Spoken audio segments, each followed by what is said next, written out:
কিছু না বললে কেমন হয়? আপনারা জানেন বাংলাদেশ একটি গণতান্ত্রিক দেশ। গণতান্ত্রিক দেশে বহু রাজনৈতিক দল ও গ্রুপ থাকে।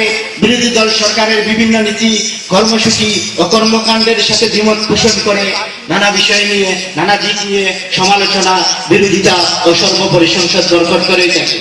সম্মানিত উপস্থিতি, আপনারা জানেন আওয়ামী লীগ আর গণতন্ত্র একসাথেই চলতে পারে না। আমরা দেখেছি বিএনপি কর্মসূচি দিলেই আওয়ামী লীগ পাল্টা কর্মসূচি দিচ্ছে, মিছিল সমাবেশ জনসভা করতে দিচ্ছে না। পুলিশ 144 ধারা জারি করে মিছিল সমাবেশকে নিষিদ্ধ ঘোষণা করা হচ্ছে। আওয়ামী লীগ মুখে ঠাই বলে ঠাই করে না, ঠাই করে ঠাই বলে না। বর্তমান সংসদটাকে তারা অকার্য করে রেখেছে। 2010 সালে 12 October speaker advocate Abdul Hamid বলেছিলেন সংসদে এখন মাছের বাজার হয়ে যাচ্ছে। আজ 2014-তে আসে আমরা কি দেখছি? সংসদে জাতির পিতা আর জাতির মা বলে স্বীকৃতি দেওয়া হচ্ছে। এখন সংসদের প্রথম অধিবেশন শেষ, আমি প্রায় সময় সংসদ দেখে থাকি। সংসদ অধিবেশন শেষ, এখানে শুধু জনগণের কথা বলা হচ্ছে না, এখানে জাতির কথা বলা হচ্ছে না, এখানে বাংলাদেশের অর্থনৈতিক দিক নিয়ে কথা বলা হচ্ছে না, শুধু হাসিনার কথা আর শেখ মুজিবের কথা বলা হচ্ছে। আমি যদি বলি কোথায় স্বর্গ কোথায় নরক, কে বলে তা বহুদূর।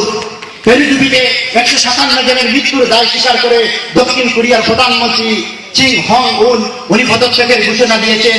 আর আমার দেশের প্রধানমন্ত্রী, অবৈধ প্রধানমন্ত্রী, বিনা ভোটের প্রধানমন্ত্রী রানা প্লাজায় 1136 জন, পিলখানায় 57 জন, শাপলা চত্বরে 1000 গুণের দায় স্বীকার না করে নিহতদেরকে নিয়ে দিদি কাটটা তামাশা করে যাচ্ছে এই হাসিনা সরকার। আমি 1971 দেখিনি, আমি 1971 দেখিনি এই পাকিস্তানি নরপতিদের কথাই শুনেছি। আমি 1972 দেখিনি, 1972 শেখ মুজিবের স্বৈরাচারের কথাই শুনেছি। আমি শেখ মুজিবের স্বৈরাচারের কথা শুনেছি।